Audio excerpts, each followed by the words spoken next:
Hello students, welcome back to my YouTube channel.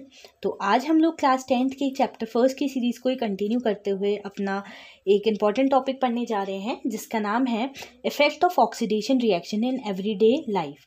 अब जैसे मैंने आपको अपनी प्रीवियस वीडियो में बताया था कि ऑक्सीडेशन रिएक्शंस होती क्या हैं जनरली, अब उसी का ही हम लोग यूजेस देखेंगे, इफेक्ट देखेंगे हमारी डेली लाइफ में कहाँ कहाँ होता है। तो उसका ही सबसे पहले है corrosion and second is rancidity. अब कोरोजन क्या होता है, कोरोजन से स्टार्ट करते हैं। तो कोरोजन एक प्रोसेस होती है। Corrosion is the process of converting of metal into their undesirable compounds due to their reaction with oxygen, water, acids, gas etcetera present in the atmosphere is called कोरोजन्स।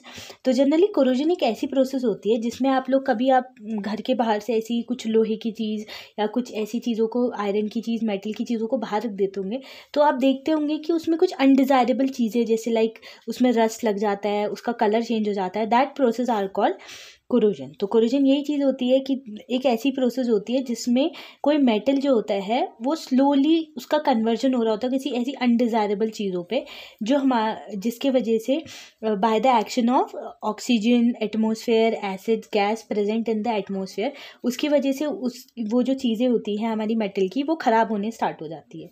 ठीक है, अब उसी का ही एक एग्जाम्पल होता है हमारा रस्टिंग ऑफ आयरन। तो रस्टिंग ऑफ आयरन क्या होता है कि जो आप लोहे की चीज़ों को बाहर रख देते हैं, तो आप लोगों ने नोटिस करा होगा कि उसमें एक रेडिश ब्राउन कलर की कोटिंग लग जाती है।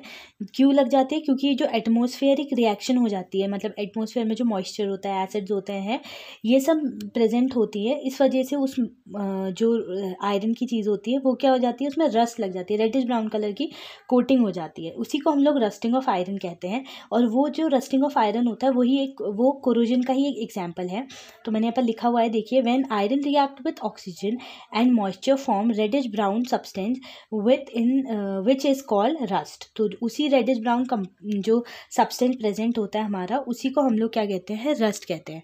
अब यहाँ पर मैंने उसकी रिएक्शन लिखी हुई है, देखिए कि Fe+O2 gives H2O give Fe2O3 dot XH2O। X यहाँ पर इसलिए लगाए क्योंकि हमें अभी नंबर ऑफ हाइड्रोजन नहीं पता है, तो इसको हम लोग बोल देते हैं हाइड्रेटेड फेरिक ऑक्साइड, इसी को हम लोग रस्ट कहते हैं।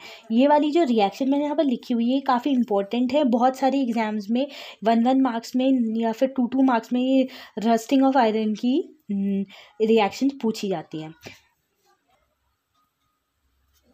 अब यहाँ पर देखिए कि जो रस्टिंग ऑफ आयरन होता है इज एन ऑक्सीडेशन प्रोसेस।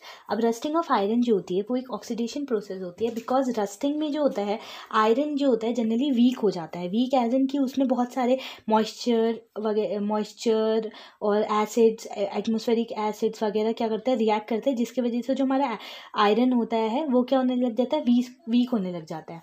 तो corrosion rusting weeks the iron and steel objects and the structures such as railing, car bodies, bridges and ships etc are cut short their life। तो इसकी वजह से, rusting की वजह से जो हमारी आयरन की चीज़ें होती हैं, लाइक हमारी कार की बॉडीज़ होती हैं, ब्रिजेस होते हैं, वो सब क्या होने लग जाते हैं, धीरे धीरे ख़राब होने लग जाते हैं, और जो उनकी लाइफ होती है वो उसमें शॉर्ट हो जाती है, मतलब कि जल्दी ही वो ख़राब हो जाएंगे रस्टिंग की वजह से। इसकी वजह से वो जल्दी टूट जाएंगे। ठीक है, अब हम लोग रस्टिंग को प्रिवेंट कैसे करते हैं? रस्टिंग को प्रिवेंट करने के लिए हम लोग जनरली क्या करते हैं, एक प्रोसेस होता है, हम लोग चीज़ों को पेंट कर देते हैं ताकि जो एटमॉस्फेरिक मॉइस्चर है, एसिड्स हैं, वो लोग उसमें रिएक्ट ना कर पाएँ, इसीलिए हम लोग उसको प्रिवेंट करने के लिए पेंटिंग करते हैं। दूसरा, हम लोग ग्रीजिंग एंड ऑयलिंग करते हैं। तीसरा, हम लोग करते हैं गैल्वेनाइजेशन। तो ये 3 जो पॉइंट्स हैं यहाँ पर आपके मैंने लिखे हुए हैं, ये आपके हो गए रस्टिंग ऑफ आयरन को प्रिवेंट करने के लिए। अब हम लोग स्टार्ट करने जा रहे हैं कोरोजन ऑफ कॉपर। अब आप लोगों ने देखा होगा कि आपके घरों पे कभी कॉपर के बर्तन होंगे, तो वो स्टार्टिंग में जब नए नए होते हैं तो बहुत ज़्यादा चमकते हैं, लेकिन कुछ टाइम बाद आप नोटिस करते होंगे कि उसमें ग्रीन कलर की कोटिंग लग जाती है, तो वो भी क्या होता है, कोरोजन ऑफ कॉपर। तो देखिए, इसमें मैंने लिखा हुआ है कि copper objects loses their lustre and shines after some time because the surface of these objects acquires a green coating of basic copper carbonate. तो जनरली वो ग्रीन कलर की जो कोटिंग होती है उसको हम लोग क्या बोलते हैं, बेसिक कॉपर कार्बोनेट की कोटिंग बना लेते हैं। ठीक है, तो मैंने यहाँ पर रिएक्शन लिखी हुई है कि जो कॉपर होता है जब वो कार्बन डाइऑक्साइड, ऑक्सीजन और वाटर के जब कांटेक्ट में आता है तो वो बेसिक कॉपर कार्बोनेट बना लेता है, दैट इज CuCO3.CuH2OH का होल ट्वाइस। तो ये ग्रीन कलर का एक कंपाउंड होता है। अब हम लोग पढ़ते हैं कोरोजन का ही एक बहुत इंपॉर्टेंट एग्जाम्पल, जिसको हम बोलते हैं कोरोजन ऑफ सिल्वर मेटल्स। अब आप लोगों ने जनरली अपने घरों पे देखा होगा कि जो आपके घरों पे सिल्वर की चीज़ें होती हैं तो वो कुछ टाइम बाद अपना शाइन जो होता है उसको लॉस कर देती है एंड उसमें एक ब्लैकिश कलर की कोटिंग लगने लग जाती है, तो उसको भी हम लोग कोरोजन ऑफ सिल्वर मेटल कहते हैं। तो देखिए, the surface of silver metal get transferred become dull on the exposure to air due to the formation of a coating of black silver sulfide on its surface by the action of H2S gas present in the air।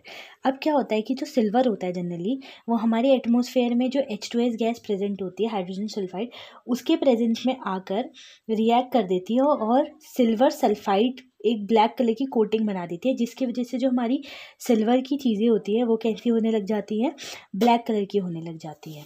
तो इसी के साथ मेरा corrosion का जो unit था वो complete हो चुका है। Hope you guys like my video. Thank you.